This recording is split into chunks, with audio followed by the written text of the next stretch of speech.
A little after 7 a.m. on the 3rd of February 1996, the Orange County Police Department responded to a call over Lil Chump convenience store, which was located on Clarkona-Ocoee Road in Orlando, Florida. A certain witness had called the police attention to an odd discovery that morning. According to the witness, he was driving by the Lil Chump convenience store around 6:55 a.m. when he noticed that the store's lights were off. He found it strange because the store workers would usually open by that time to commence sales. Just to be sure of what was happening, the witness attempted to enter the store, but before that, he turned around and parked close to the store to look through the windows. He claimed he didn't see a store clerk, which was unusual. A nagging suspicion then made him to contact the police to relay his concerns before driving away. When the deputies arrived at the scene, they found two guys from an Amourt car company waiting to pick up a cash deposit at the store, but the door was locked. The deputies called the store phone, but nobody answered. They then made a brief rounds at the store and discovered in the parking lot a white car. Deputies ran a license plate check and discovered that the car belonged to the store manager, Terren Pette. They called Terren's residence to confirm if he was home, but they didn't get any response either. There was no way for the deputies to get into the store as it was already locked from the outside. Luckily, another employee from the store who had closed the night before was just driving by when he spotted the police at the front of the store. He then let the deputies in with his own keys. While they tried to open the door, the police discovered a minor amount of blood on the exterior lock.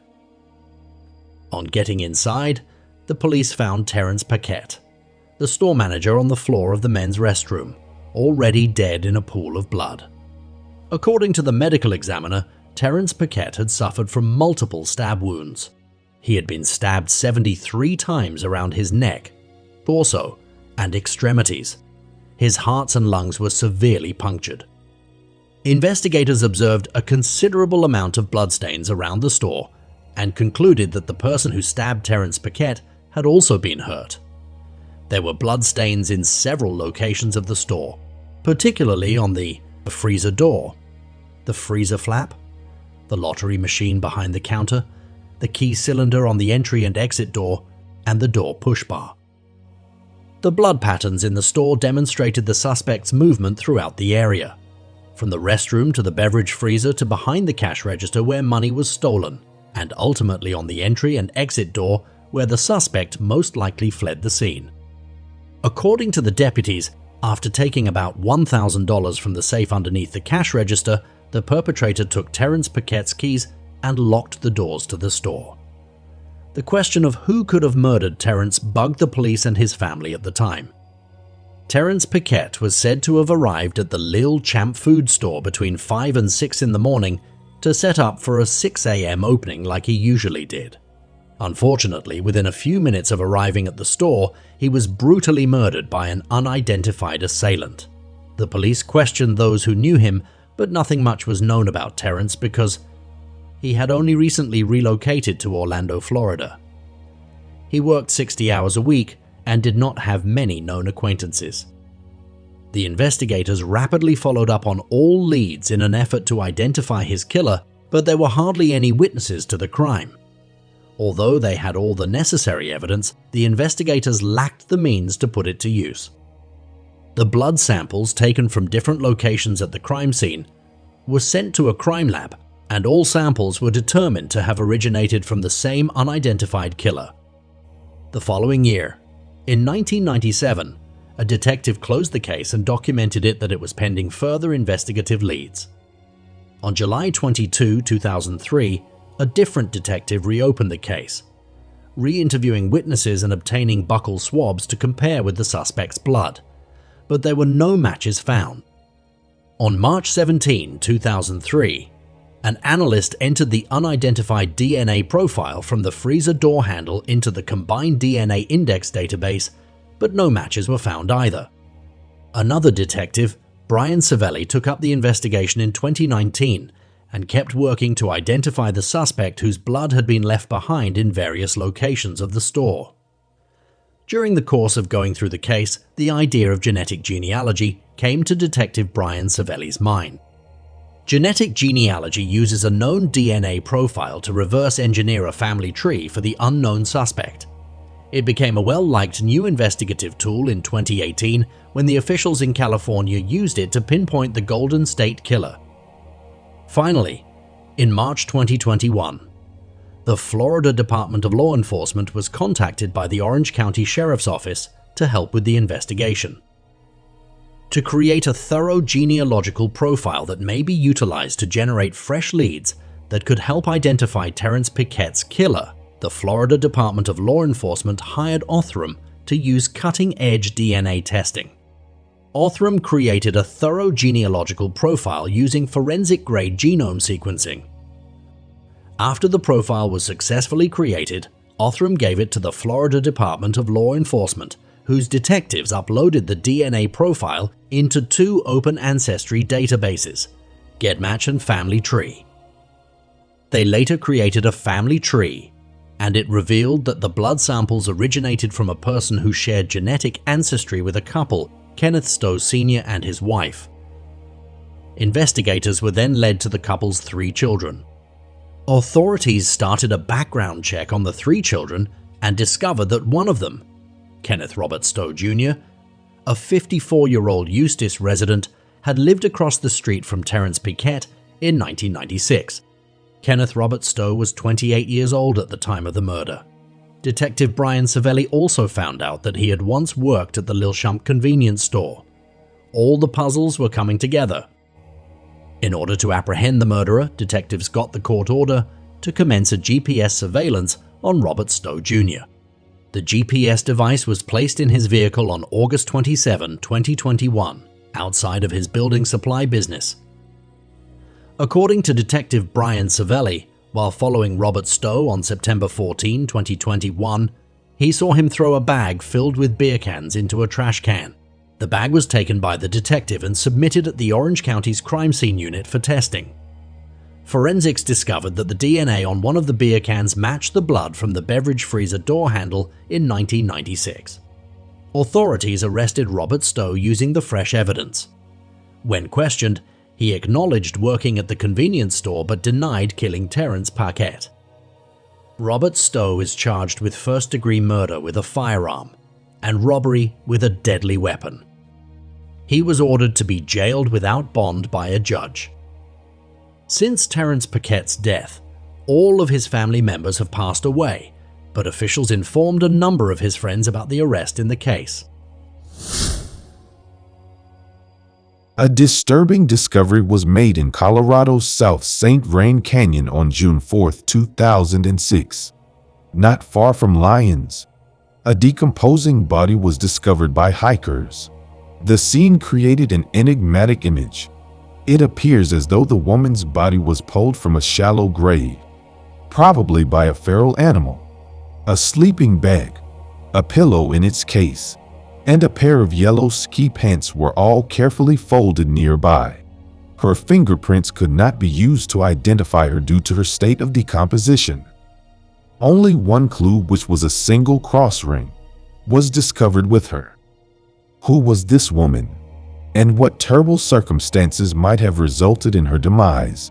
Colorado's Boulder County is home to a diversified population that flourishes in the area's scenic beauty. The area is well known for combining historic and recreational sites, providing people with a well-rounded way of life. Living here means taking advantage of outdoor pursuits, such as hiking trails and historic sites. The neighborhood is renowned for its unity and is friendly and inviting. Boulder County does not, however, come without difficulties, just like many other places. Although generally low, there have been some dark periods in the crime rate. The June 4, 2006, Angela Wild cold case is one instance of such an incident. This case was an enigma that went unsolved for more than 10 years. A group of hikers decided to explore the beautiful trails close to Lyons in the South St. Vrain Canyon of Colorado on a seemingly ordinary day on June 4, 2006. They had no idea that their journey would result in a finding that would confound the locals and the police for years to come. They came upon a grisly sight as they continued their journey down the canyon. A decaying body not far from the trail was spotted. The bleak reality of what was ahead of them abruptly eclipsed the canyon's serene beauty. The hikers promptly notified the authorities, who promptly arrived to conduct an investigation. After a more thorough investigation, deputies and investigators concluded that the remains belonged to a female. The way the body was positioned and the surrounding evidence pointed to it having been buried in a shallow grave at first, and then discovered by a wild animal that was probably attracted to the smell. Personal items such as a sleeping bag, pillow and matching pillowcase, and a pair of yellow ski pants were arranged neatly not far from the grave. These objects, which didn't appear to have been damaged by the weather, created a spooky image of the woman's last moments. For the investigators, this advanced state of decomposition presented a major challenge.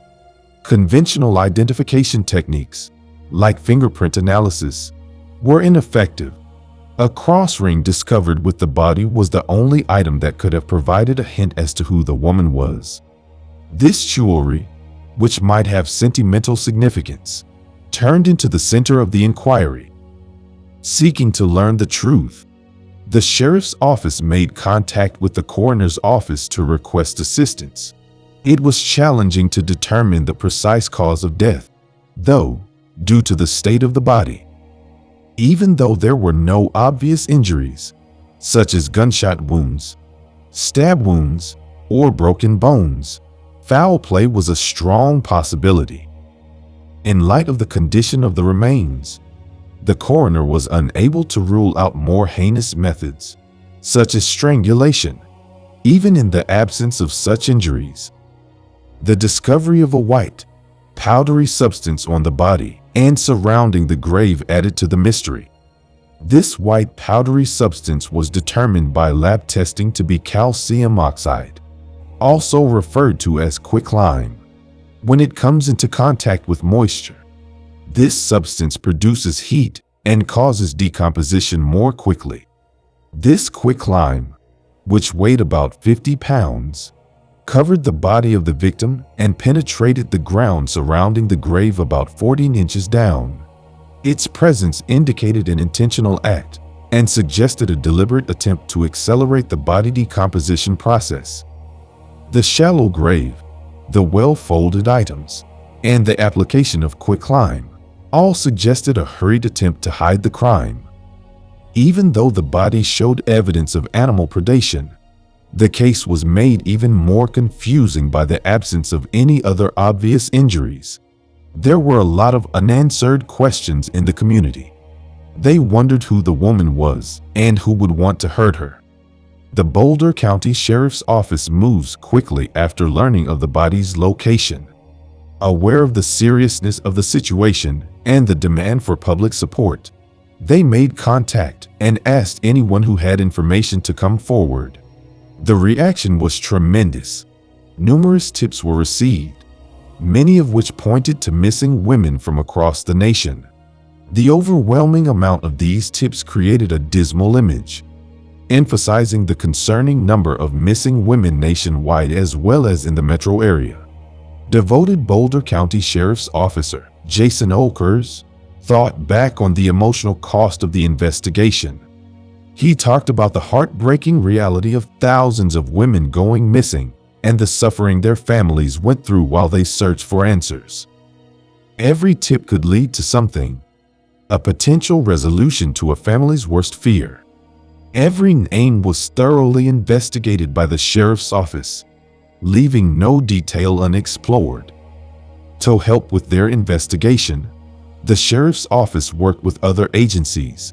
They made use of resources from the Colorado Bureau Investigation, the National Center for Missing and Exploited Children, and the National Missing and Unidentified Persons System. The group's goal was to cross-reference information and reduce the number of possible identities for the victim. Luckily, a breakthrough occurred in October of 2006. A woman brought her alarming report to the attention of the Longmont Police Department. It had been a while since she'd seen her friend, whom she called Angela Wiles. Her account of Angela's death was remarkably similar to the corpse discovered in the canyon. She even mentioned a unique ring that matched the cross ring discovered with the remains and that Angela frequently wore.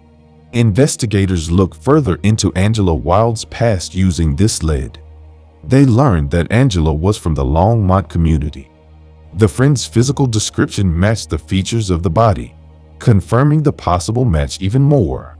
Science was called upon by the sheriff's office to verify the identity. They carried out a DNA analysis in November of 2006. In order to obtain conclusive evidence, they compared samples from 4 Angela Wiles' sisters with rib bones found in her remains. The outcomes were definitive. It is confirmed that the 38-year-old body discovered in the South St. Vrain Canyon belongs to Angela Wiles of the Longmont, Colorado area. On February 28, 1968, Angela Josephine Wiles, better known as Angela J. Garcia, was born. There is no denying the lasting impression she made on everyone who knew her, even though the precise location of her birth and the identities of her parents are still a mystery. The address that Angela called home was 214 East State Avenue in Longmont, Colorado. Tammy Benson, one of her sisters, at last recalled Angela. She described Angela as a beacon of love and kindness, someone who had the natural ability to brighten any space with her warmth and sincere concern for other people. Her family wasn't the only ones who had these feelings.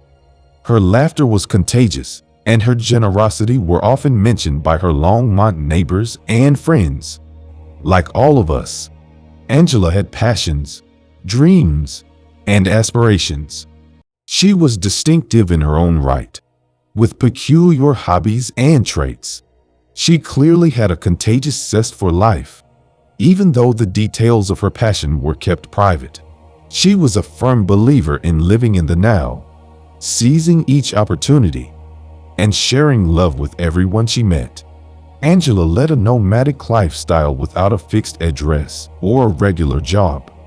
Rather, she depended on the generosity of friends, frequently taking shelter on their couches. Because of her nomadic lifestyle, investigators had a difficult time piecing together her final days. Life is unpredictable. Nobody in Longmont could have predicted the tragic course of events that June of 2006, especially her loved ones. At the age of 38, Angela passed away suddenly. In order to learn more about Angela's life, detectives spoke with a wide range of her acquaintances, family, and friends.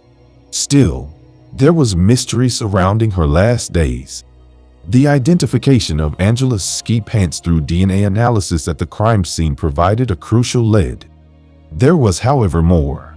Additionally, the same ski pants contained DNA from an unidentified male.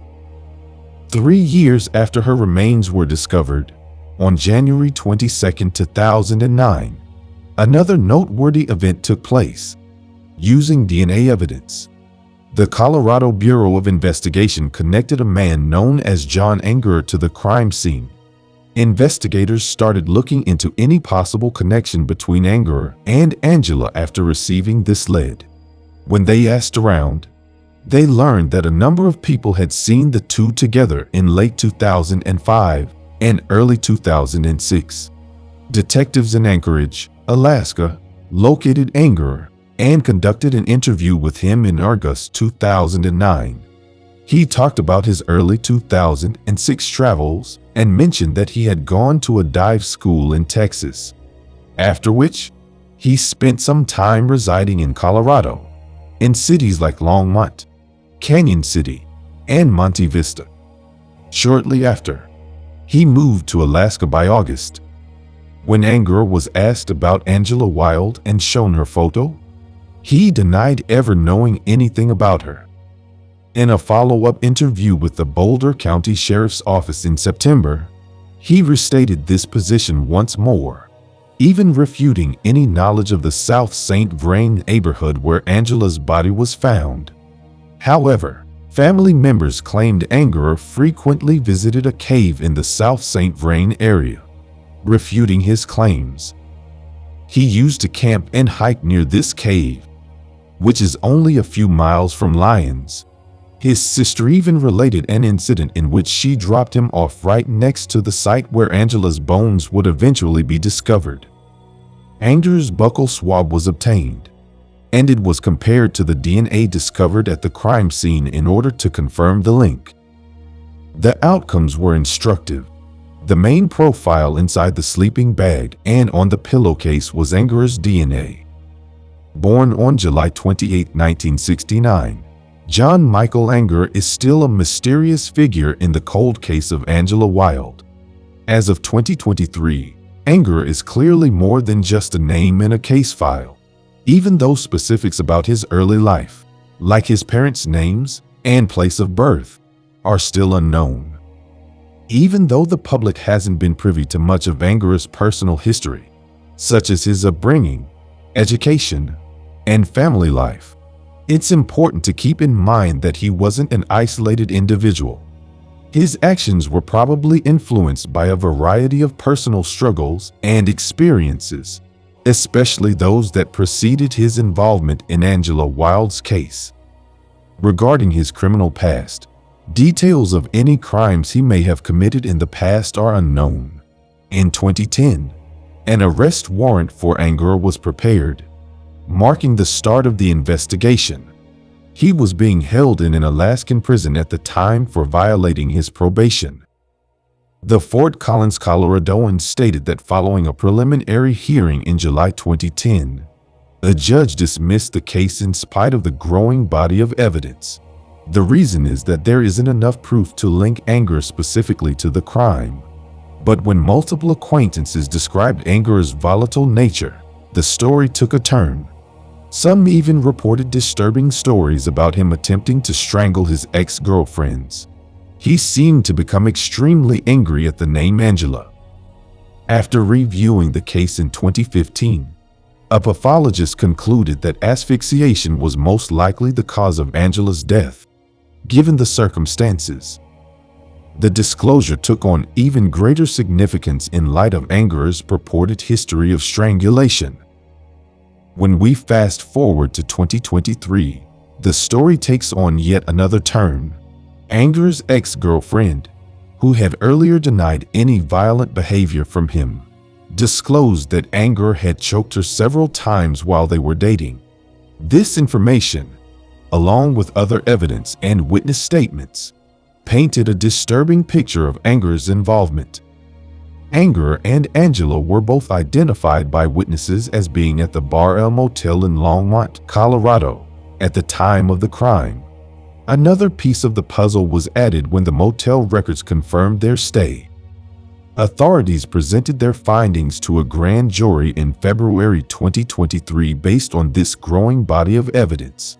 On March 9, 2023, John Angerer was indicted. This was a turning point after many years. 53-year-old John Michael Angerer was taken into custody in Anchorage, Alaska, in relation to the case of Angela Josephine Wilde. The investigation of Angela Wilde's cold case has required tenacity, fortitude, and an unwavering pursuit of justice. As he considered the development, Boulder County Sheriff Curtis Johnson said, "I'm happy that we were able to advance our investigation into Angela Wilde's case. I'm really proud of our detectives because they didn't give up on this unsolved case. Angela's family has been looking forward to this day, and as we move forward, they continue to be in our efforts."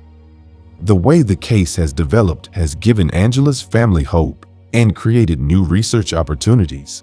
The question of whether John Angerer was involved in any other unsolved crimes in Alaska and Colorado is still being investigated. Anyone with information about this case is encouraged to come forward by the authorities.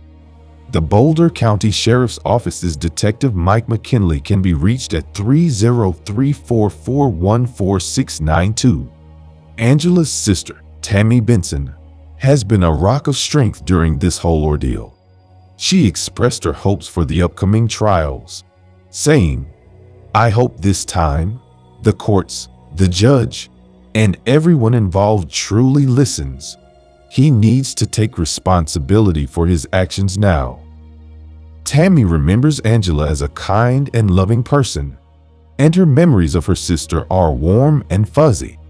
The decision to charge Anger again for the second time was a big deal. Tammy felt like the prosecutors had finally heard her pleas. Felicia McGuire was 32 years old when she vanished on October 7, 2007, devastating her family and friends. Witnesses last saw her alive in the Boston neighborhood of Dorchester. The police carried out massive searches and thorough investigations. Still, she was never located. She vanished in mysterious circumstances, and the police received information of a person of interest engaging in questionable activity. But soon, the investigation was closed, providing no closure for Felicia's loved ones. The Boston, Massachusetts neighborhood of Dorchester is situated in the city's southern region. It is Boston's largest neighborhood, with a total land area of almost 6 square miles. Over 90,000 people from various ethnic backgrounds live in Dorchester, including Irish Americans, African Americans, Caribbean Americans, and Vietnamese Americans. Dorchester is now a rapidly developing neighborhood in Boston as a result of recent residential and commercial construction. This case we are looking at today takes place in this area. Felicia McGuire was born in 1975 in the lovely city of Dorchester. Although her father's identity is unknown, she was raised by her mother, Sharon McGuire. Felicia spent her formative years in a joyful household filled with love and laughter. She gave birth to her only son in 1997 and named him Nicholas Fahey. After the birth of her son, Nicholas became the core of her entire universe. It wasn't clear who Nicholas's father was, and what had happened to him, however, remained a mystery. Felicia never left Dorchester. She continued to reside there with her cherished son and her mother, building a home that was warm and loving, regardless of the obstacles and difficulties life hurled at her. Over the years, Felicia got into a relationship with a man by the name of David Pena. She also shared a home with him. Despite the difficulties of being a single parent, Felicia never wavered in her commitment to her child's welfare. She put forth endless effort to make sure her child had the finest life possible. She went above and beyond to provide her child the attention and assistance he needed. Felicia McGuire was a great example of a selfless and devoted mother who prioritized the needs of her child before her own. She never let life's challenges break her spirit. Unfortunately, all her efforts to see her child excel and become a great person in the society came to a stop when on October 7, 2007, Felicia McGuire disappeared without a trace. The 32-year-old devoted mother was last seen in Boston, Massachusetts' Dorchester area, where she lived. Nobody is aware of what happened to her after being seen going about her business on Rixton Street. Sharon, Felicia's mother, was devastated by the disappearance of her daughter, and the confusion surrounding Felicia's whereabouts only made matters worse. She looked through every telephone directory and potential contact she could think of, but her effort yielded no result. Felicia's failure to get in touch with her friends and family as the days passed by caused them to worry more and more. After 10 days, on October 18, 2007, Sharon McGuire finally reported her daughter missing. The Boston Police Department immediately got to work and opened an investigation into her disappearance. They soon found out that Felicia's behavior was not normal and that she had ceased speaking with her beloved son and other family members. This raised concerns that she may have been the victim of a terrible incident. Since it was not in her character to vanish without informing anyone, Felicia's family was very concerned for her safety and well-being. They wondered where she could be and what had happened to her. Her son and family had to deal with the lingering doubts about her fate. As the investigation progressed, law enforcement personnel put in a lot of effort to find any information that would help them solve the mystery. In an effort to piece together a timeline of Felicia's final known movements, detectives questioned members of her family, acquaintances, and neighbors. A thorough search of the neighborhood, including neighboring woodlands and bodies of water, was also carried out, in an effort to find the missing woman. Felicia's family got more worried as the days turned into weeks, and the weeks into months. They never stopped wondering where their cherished mother and daughter was. The Boston Police Department was concerned about her disappearance as well. Because of the lack of information, they posted pictures of Felicia McGuire on social media in November 2013, in an effort to get any information that would help bring her home safely. They gave a thorough description of her in the social media posts. The police voiced great concern for her safety and well-being and listed her physical characteristics, including her height, weight, hair, and eye color. Felicia was a stunning woman with chestnut brown hair and piercing, life-filled eyes. She was a slim 5 feet 2 inches tall, weighed around 140 pounds, and had a medium frame. Felicia had been missing for more than 6 hard years, and as each day went by, the mystery surrounding her absence grew more complex. Despite investing a significant amount of time and resources in the search for leads, her body had never been located. However, following the Facebook post in 2013, several witnesses' report of Felicia's disappearance remained suspicious. An unnamed witness, who reportedly lived below Felicia McGuire and David Pena's flat in 2007, told the police that he remembers Pena, Felicia's live-in boyfriend, showing up at his door in the early hours of October 7, 2007, asking for a ride to his mother's house in Devon Street. The neighbor noticed blood on his clothes, but at the time, Pena had claimed that Felicia had stabbed him with scissors. However, the blood on Pena's shirt suggested something much more heinous had happened. The witness claimed that Pena informed him that during their fight, he had pushed Felicia against the wall with force, striking her head on the bed or dresser as a result. Pena then said he didn't know if she was still alive and seemed unconcerned about her fate. The witness continued to make observations of Pena. He claimed Pena's right hand was also swollen. When questioned why, Pena stated that Felicia had hit him with a baseball bat. Days later, 2 additional witnesses asserted that they had seen Pena return to the apartment on the same evening. According to them, around 3 or 4 in the morning that day, Pena returned home with another man and went upstairs. After some time had passed, they returned, dragging a blanket that may have contained Felicia McGuire's body down the stairs. The 2 witnesses attempted to assist, but were turned away and told to mind their own business. To add to the mystery, another witness claimed that in 2007, after lending Pena his 2005 Chevy Impala in exchange for narcotics, he received it back with a shattered and freshly cleaned back seat. As the investigation went on, these troubling details led the police to suspect David Pena and raise doubts about what actually happened to Felicia McGuire. Without delay, investigators questioned David Pena about the case. They also discovered that he had a violent past with Felicia. Pena told investigators he was Felicia McGuire's live-in boyfriend at the time of her disappearance, and their relationship was anything but easy. Since Pena had previously told the first witness who had called the police that he and Felicia had engaged in a violent altercation at their apartment, the police questioned him about it. He then admitted that Felicia attacked him with a pair of scissors, stabbing him in the shoulder. Pena reacted by leaving the apartment and seeking safety at his mother's house. But when he came back a few days later, he made an unexpected discovery. Felicia had left, and her belongings had been taken. After the interview, investigators were forced to release Pena because there was no evidence against him, and he made no incriminating statements. Following this, the investigation into Felicia's death was a torturous journey full of detours that eventually led to every possible dead end. Although every lead was pursued and every piece of evidence was examined, the case grew colder with each passing day. Felicia's family and friends were in excruciating pain and desperately wanted explanations for her disappearance. For years, rumors and conjecture have been circulating regarding the whereabouts of Felicia McGuire, the adored mother who disappeared in 2007 without a trace. In 2017, when the FBI conducted a search in a heavily forested area of West Roxbury, fresh hope was generated. Days of investigation were conducted in secrecy, with no information provided to the press, leaving the public to speculate as to what had brought the authorities to that location. The truth came out in the end. The investigation into Felicia's disappearance was in fact related to the search, and it was an essential step in the drawn-out process of learning the truth. The search turned up a witness who told the detectives the shocking information that David Pena had requested his assistance in removing items from his apartment in 2007, including a heavy rolled-up carpet. He added that Pena and his accomplice had placed Felicia's body in the trunk of a car before speeding off. The witness who saw this claimed that he instantly had the suspicion that a body was wrapped in the carpet and blanket. Sadly, he was right in his assumptions.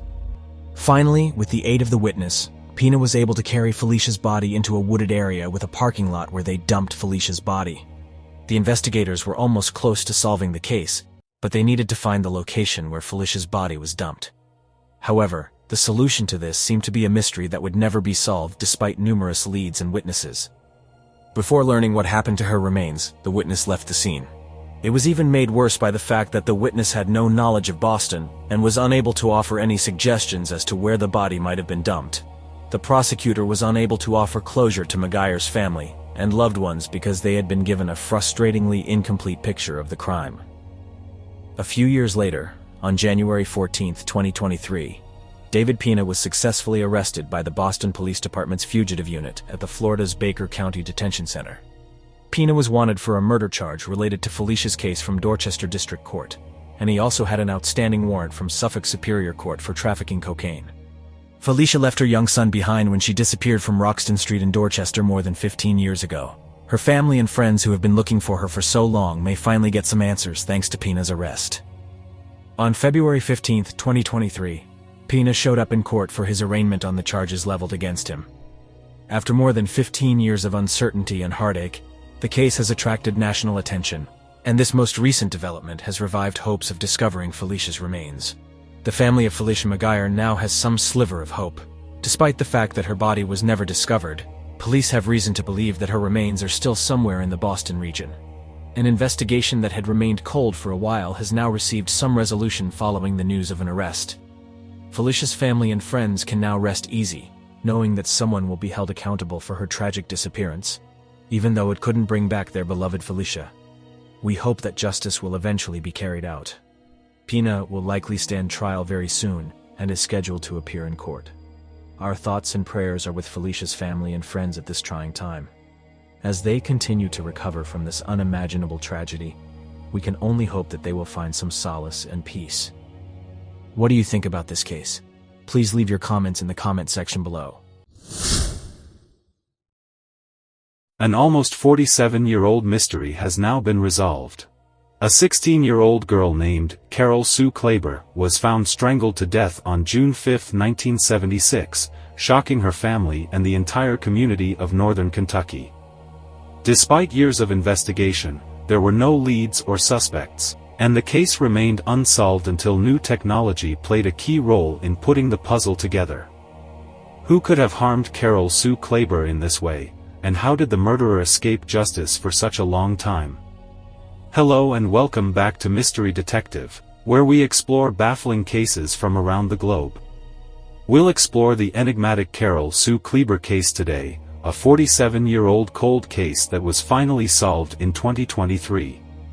But first, if you haven't already, kindly click the bell icon, like this video, and subscribe to inspire us to make more engaging true crime content for you. Having said that, let's dive right into this mystery without further ado. Kentucky in the United States is home to the county of Boone. Boone County was established in 1798 and was named after Daniel Boone. The Cincinnati Northern Kentucky International Airport, a key hub for the area, is located in Boone County, which is the fourth most populous county in Kentucky. Burlington serves as the county seat, and the county is well known for its historical sites, outdoor recreation areas, and robust agricultural sector. However, a tragic murder would occur in this area of Boone in 1976.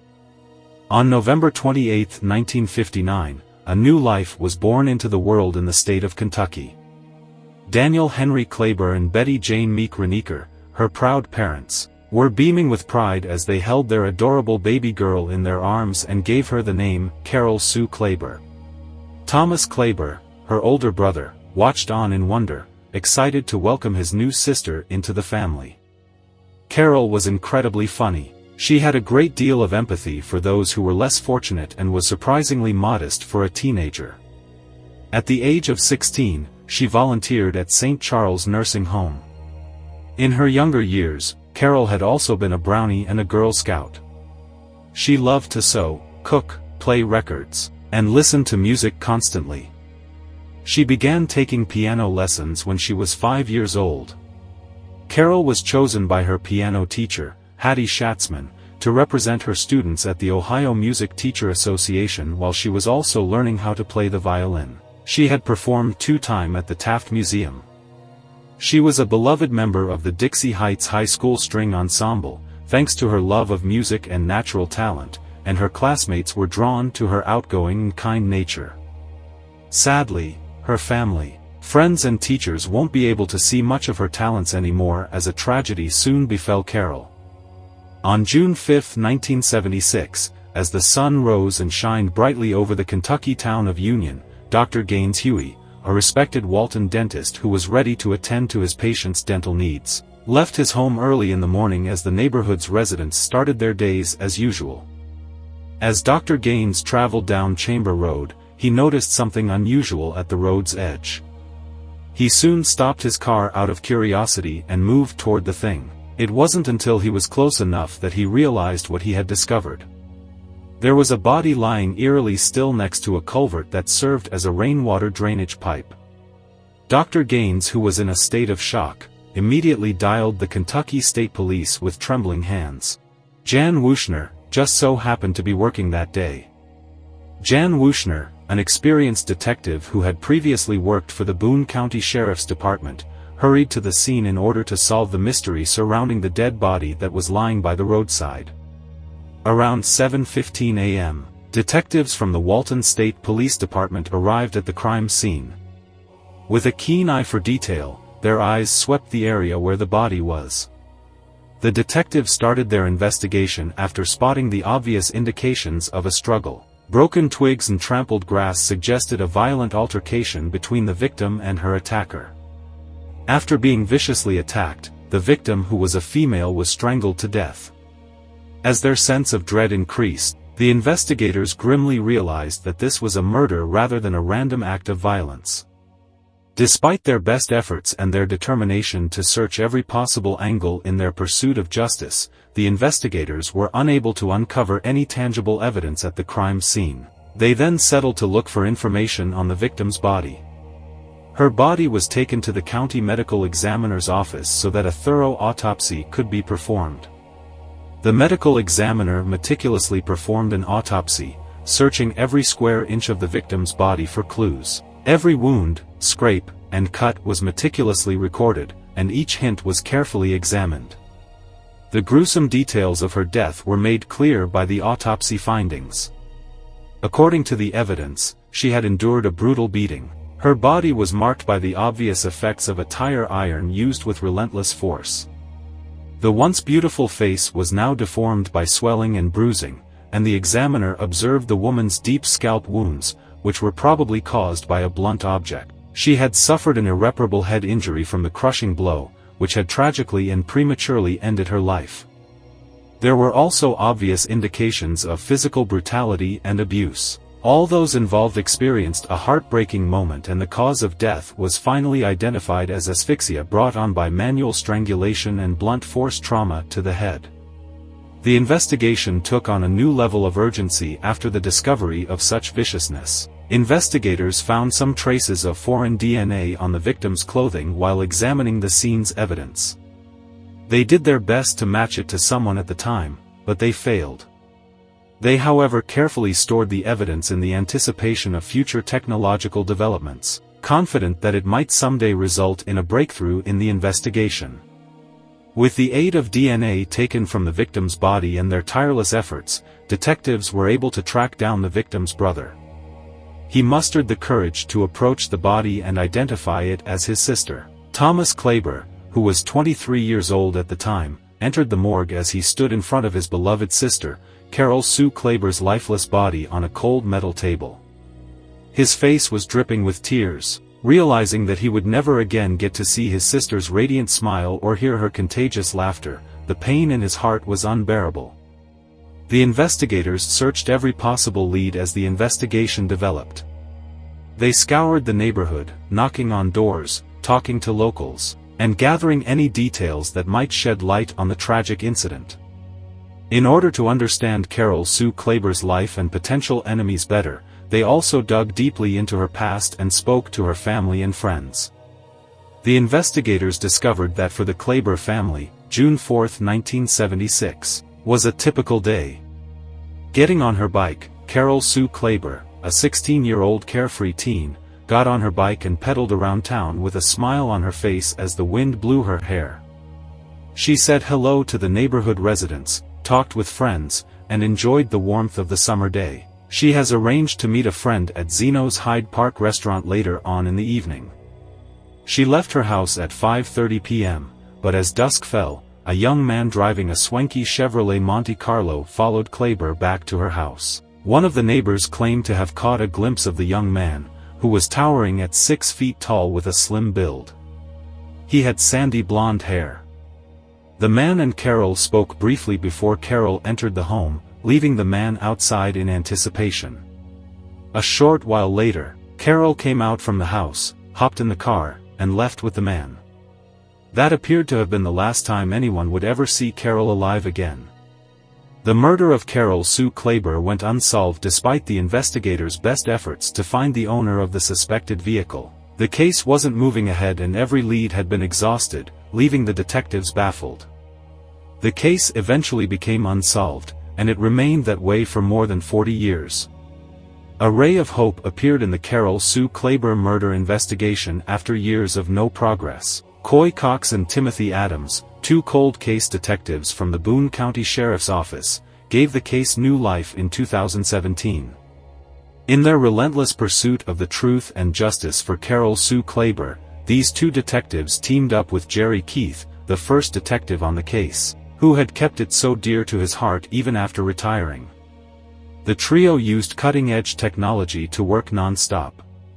In order to put together a fresh perspective on the tragedy that had baffled them for years, they painstakingly went through the old evidence, speaking with witnesses and sifting through leads. The two top suspects that Keith had earlier named were the focus of their initial investigation. The first suspect was a man with a history of auto theft, whose car had a startling resemblance to the one Carol was last seen in. The detective targeted this man and examined him closely in an effort to elicit any useful information from him. The man, who was a suspect in the investigation, denied any involvement in Carol's killing. He disclosed his past crimes to the detectives as he opened up to them, but he steadfastly maintained his innocence in Carol's murder. In order to compare his DNA to the DNA that was discovered in 1976 from the victim's clothing, the detectives collected his DNA. The results of the DNA analysis arrived in December 2018 after a long wait. Finally, detectives Cox and Adams called the man to let him know that his DNA results were negative and he was no longer a suspect in Carol's murder. On hearing this, the man realized he could finally breathe easily and begin his life afresh. He felt as though the weight of the world had been lifted from his shoulders. Following the DNA results, Cox and Adams returned to their tenacious hunt for the murderer. They were back at square one because the leads on their initial suspect had run dry. Then, in 2020, they made the decision to turn to their second suspect, who had already been found guilty of a vicious sexual assault in the same neighborhood just 2 years prior to Carol's murder. In 2020, he was 77 years old and went by the name Michael Dean Tate. Cox and Adams contacted Michael Dean Tate's assault victim from 1978 for her account of the assault as they worked to establish their case against him. She didn't reveal her name, but she remembered the night clearly. She described the frightening darkness of the Park Hills on the night of October 1, 1978, when she was viciously attacked at around 2 in the morning in her own garage. The victim remembered that despite her best efforts to fight and scream, her attacker seemed to take a sick pleasure in hurting her. But after 2 hours of hell, the attacker fled, leaving her wounded but still alive. Years passed before she was able to overcome the psychological and physical scars Tate had left behind on that fateful night. Cox and Adams were forced to consider the possibility that Tate might have been connected to the murder of Carol after learning about his involvement in the 1978 case. The detectives considered Tate as a prime suspect in Carol's murder case because he frequently traveled to the area for work in the 1970s and 1980s. Tate nevertheless maintained his innocence and denied any involvement in Carol's death despite the detectives' evidence against him. The detectives had hoped that their investigation would eventually point them in the direction of the offender. Their hopes were quickly dashed, though, when Tate's DNA was not found as a match to the DNA at the crime scene. Tate was also living in Cincinnati in 1976, according to court records, which ruled out his involvement in the crime. The detectives wondered if they would ever be able to solve this long-running case, which had lain dormant for nearly 50 years. The case remained unsolved until the Boone County Sheriff's Office contacted Othram Lab on September 17, 2022, because of their expertise in genetic genealogy. The Kentucky State Police Central Forensic Center sent a DNA sample from the 1976 crime scene to Othram Labs with funding from the Season of Justice. A team of expert scientists in Othram was able to create a complete DNA profile for the real suspect using advanced forensic-grade genome sequencing. With the aid of advanced technology, they were able to access priceless genetic data that had been kept secret for many years. Based on the comprehensive DNA profile they had created, the forensic genetic genealogy experts at Othram Labs used genealogy to generate leads for investigations. In a startling turn of events, Othram Labs provided a response on November 25, 2022, less than 2 months after receiving the DNA samples. By examining the genetic data left by the murderer, they identified a link to a man named Thomas W. Dunaway, who had passed away in 1990 at the age of 33. More research revealed that Dunaway had a son, but the boy had never met his father. The investigators made the trip to meet with Thomas Dunaway's son, whose identity was kept secret, in order to collect DNA samples for comparison. The outcomes of these significant laboratory examinations would hold the key to unlocking the mystery that had long eluded law enforcement. Detectives meticulously gathered the required samples with a desire to learn the truth and a firm commitment to justice. In January 2023, the case's lengthy investigation came to a conclusion. After nearly 47 years, Carol Sue Klaber and her family received justice when Dunaway's son's DNA partially matched the traces of DNA they had discovered on Carol's body years earlier. This was made possible by the use of cutting-edge technology and the detectives' dogged determination for justice. Although the process was difficult, the perseverance of those involved had paid off, leading to a discovery that would provide comfort to everyone impacted by the tragic events of 1976. The Carol Sue Klaber murder case was never given up on by the police. Thomas W. Dunaway, who was 19 years old at the time and was born on May 20, 1957, was able to remain undiscovered for a very long time. Detectives were able to learn important details about Dunaway's past and the terrible things he had done by being persistent and keeping an open mind. When Carol was last seen at her home with a man who resembled him, the police learned that he resided close to Devo Park. As they dug deeper, more negative information about Dunaway came to light. Dunaway was a persistent criminal. His 6-month crime spree had left a trail of evidence in the form of the vehicles he had driven away from each crime scene. Just 6 months after Carol Sue Klaber's death, in December 1976, he was found responsible for another murder, so the horror did not end there. Ronald Townsend, who was only 19 years old, was discovered lying on the ground shot to death. The news devastated the neighborhood, but Thomas Dunaway's capture and admission of guilt in Townsend's murder helped lift people's spirits. Dunaway received a life sentence, but sadly, he was only imprisoned for 7.5 years before being released in 1984. His release made the community wonder if justice could really be served. The terrifying pattern of violence and darkness that consumed Dunaway's life was revealed by Detective Coy Cox. Although Carol's murder may not have resulted in justice, the police were able to reveal the full scope of Dunaway's lethal and dangerous reign of terror. Ronald Townsend and Carol Sue Klaber murders both had unsettling similarities. Just a few inches from the road, both victims were left in full view as if the murderer were making a point. As the investigation progressed, authorities learned Dunaway was absent without leave from the army at the time of Townsend's murder. 9 days after Carol's murder, Dunaway had joined the military and was initially assigned to Fort Knox before being transferred to Fort Carson in Colorado. Thomas Dunaway, who had joined the military, couldn't seem to stay out of trouble. Dunaway had an unrivaled love for cars, but it ultimately brought him to ruin. He traded his beloved 1973 Chevrolet Monte Carlo for a striking orange Chevrolet Vega because he had an eye for a good deal. He had no idea, though, that the detectives looking into the murder of Ronald Townsend would be drawn specifically to this flashy car. Dunaway and his orange Vega were the targets of an all-points bulletin that the detectives relentlessly pursued.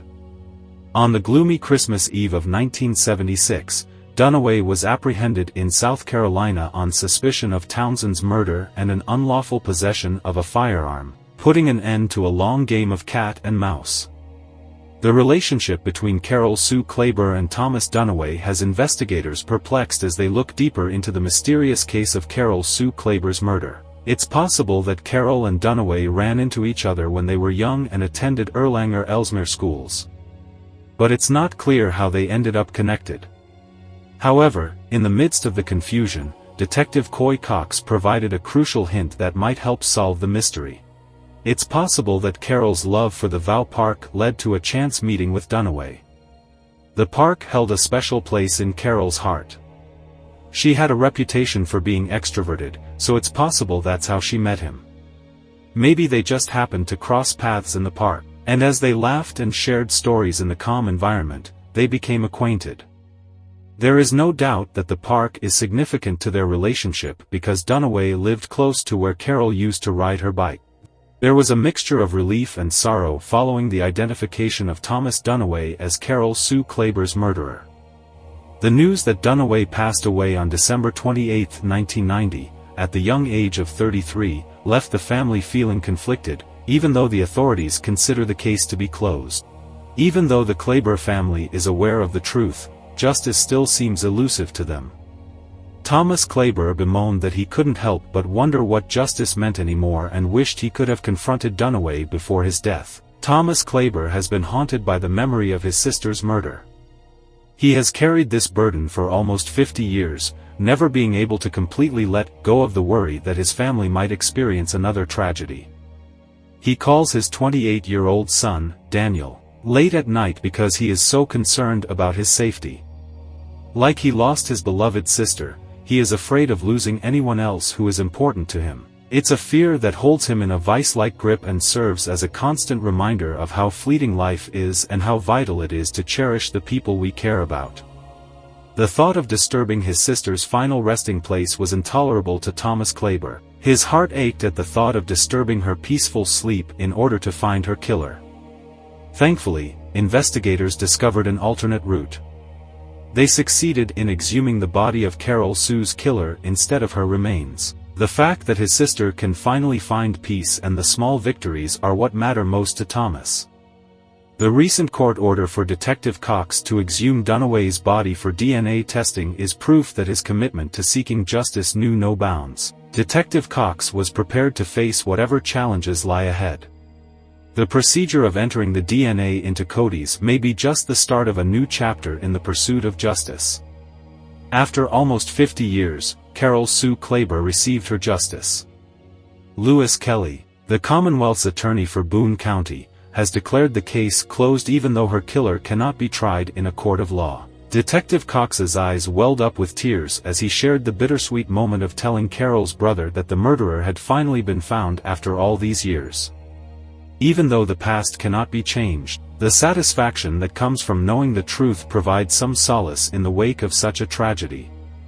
After 46 years, Detective Coy Cox and his team have finally put Carol Sue Klaber's murder mystery to rest, by mentioning Thomas W. Dunaway as the offender. This case demonstrates how committed law enforcement is to seeking justice for victims and their families, regardless of the length of time that may elapse. What do you think about this case? Comment below with your thoughts, and remember to like, share, and subscribe to our channel for more engrossing true crime tales.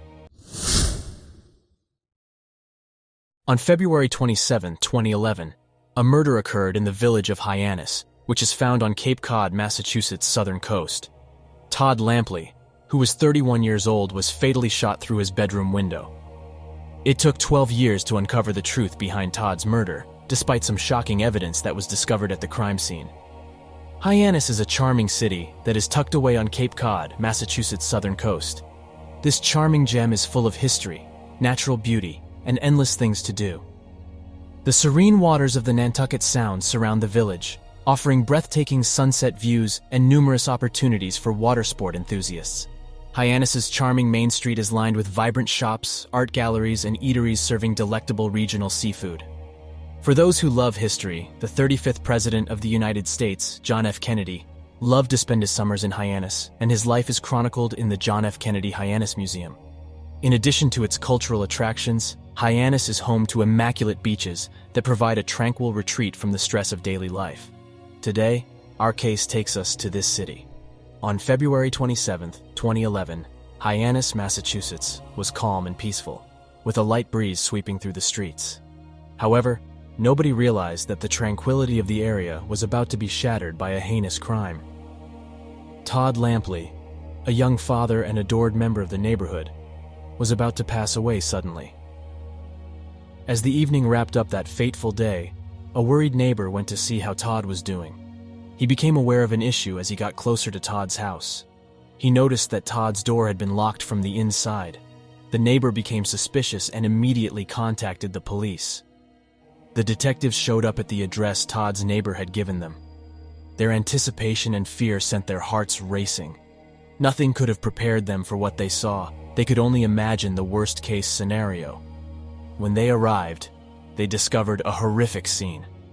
Todd Lampley, a 31-year-old man, had been shot dead through his window and was found lifeless on the floor of his bedroom. The crime scene was covered in blood. It was a horrifying scene. Hyannis residents as a whole were in disbelief. How could such a thing occur in their tranquil neighborhood? The investigation that followed Todd's murder uncovered secrets, lies, and shocking revelations that left everyone in disbelief. The investigators' shock turned to curiosity as they examined the crime scene. When they started to assemble the evidence, 3 shell casings and a black cell phone were discovered at the crime scene. It was clear that Todd had been ruthlessly shot from outside his window. The investigators were left perplexed and with a never-ending stream of inquiries. In an effort to find any clues that might help them identify the murderer, they thoroughly searched the area surrounding Todd's home. No lead went unexplored, and no stone went unturned. The detectives were aware that maximum attention to details is needed when it comes to cracking the case. To find anyone who may have heard or seen anything unusual on the night of the murder, detectives went from door to door and interviewed every local resident. As people told their stories, they paid close attention in order to piece together a timeline of events that would aid them in solving the case. However, when the detectives stumbled upon an odd object at the crime scene, Todd Lampley's murder case took an odd turn. Investigators discovered a sweet potato which appeared to have been used to muffle the gunshots. This sweet potato acted as a silencer. It appeared as though the murderer had been influenced by the popular HBO series, The Wire. Season 1 of The Wire features a tragic scene in which a woman is mercilessly shot and killed in her own home by a shooter who is hiding outside her window in the night. Before firing a fatal shot, the killer taps on the glass to draw her in. This terrifying scene is eerily similar to Todd Lampley's real-life murder in Hyannis, Massachusetts, where he was also shot through his bedroom window. However, this is not the only way in which the HBO series affected the murder. According to reports, in Season 4 of the same show, one of the fictitious police detectives solves a murder in which the perpetrator shot his victim to death using a potato as a makeshift silencer. The similarities between Todd Lampley's tragedy and the Wire world are unsettling and menacing. A demonstration of how honestly the show depicts life on the streets, where a similar trick was employed to conceal a gunshot. To muffle the sound of the shots that killed Todd Lampley, the perpetrator used a potato with a hole cut out in the center and placed it over a gun's barrel. Also, the cell phone that was discovered at the shooting scene was registered under the name of one of the show's characters, Marlo Stanfield, which heightens the intrigue of the case. To put it mildly, the relationship between the show and the crime scene was confusing. DNA evidence was found on the sweet potato after investigators sent it for testing. Even then, it would take years for investigators to connect this DNA to a specific individual. Investigators soon had another trail to follow. It was discovered that a handgun believed to have been used in the murder had been dumped into a nearby lake. Later, it was recovered by police after being fished out by citizens. Fortunately, detectives now had another lead in their inquiry. As part of his probation in a separate case, DeVaris Hampton, a man with a troubled past and a lengthy criminal record, was wearing a GPS monitoring bracelet at the time of the murder. Hampton was precisely where the gun was thrown into the lake according to location data from his GPS monitoring bracelet. Phone records showed that Hampton and a man who was at Todd Lampley's house at the time of the murder had exchanged phone calls and text messages many times. However, the strongest connection is yet to be uncovered. Detectives found evidence of a prior relationship between the victim, Todd Lampley, and the suspect, DeVaris Hampton. Hampton once claimed in court that Todd Lampley was responsible for the same area murder of Jacques Sellers in July 2007. It's interesting to note that Jacques was also fatally shot through the window. It appears as though Hampton was leaving a trail of clues for detectives to follow. It was only a matter of time before justice was done, because all the evidence pointed to him. Hampton had created a web of lies and deceit around himself, but it was beginning to fall apart. In 2011, after being detained in an unrelated case just a few days after Todd Lampley's murder, Hampton remained silent and declined to answer any questions regarding the Todd Lampley case when questioned. Although it was a frustrating obstacle, the investigators persisted. They were committed to solving the mystery no matter what. Years of diligent work were finally rewarded in 2016, when DNA evidence linked Hampton to the murder. Hampton had spit some of his phlegm into a puddle, and authorities collected some of it and used it to obtain a DNA swap without Hampton's knowledge. The results were conclusive when they were returned. The sweet potato's DNA matched Hampton's spit's DNA. It was a turning point in the investigation. The pieces were starting to fit together, but even with this damning evidence, it took until February 24th, 2023, to capture DeVaris Hampton. For the fatal shooting of 31-year-old Todd Lampley, 40-year-old DeVaris Hampton was apprehended and charged with 1 count each of murder and assault and battery with a dangerous weapon. When asked why Hampton's arrest was delayed for an extra 7 years, authorities chose not to address the reason for the delay in the tense and uncertain courtroom. In Barnstable District Court, Hampton made his initial court appearance on February 27, 2023, exactly 12 years after the fatal shooting. He pleaded not guilty to the charges against him, firmly declaring his innocence with a serious expression on his face. Despite the seriousness of the situation, DeVaris Hampton maintained his composure and resolve, knowing that he faced a protracted and difficult legal battle. As the judge scheduled his next court appearance for April 5, 2023, the courtroom fell silent. The investigation into Todd Lampley's murder may have reached a conclusion and a suspect has been named, but it's far from over. Russell Enos, an assistant district attorney, has been coy about the delay in the case, saying only that the evidence has been evaluated. Edward Fogarty, Hampton's court-appointed attorney, has pledged to mount a resolute defense and expressed faith in his client's innocence.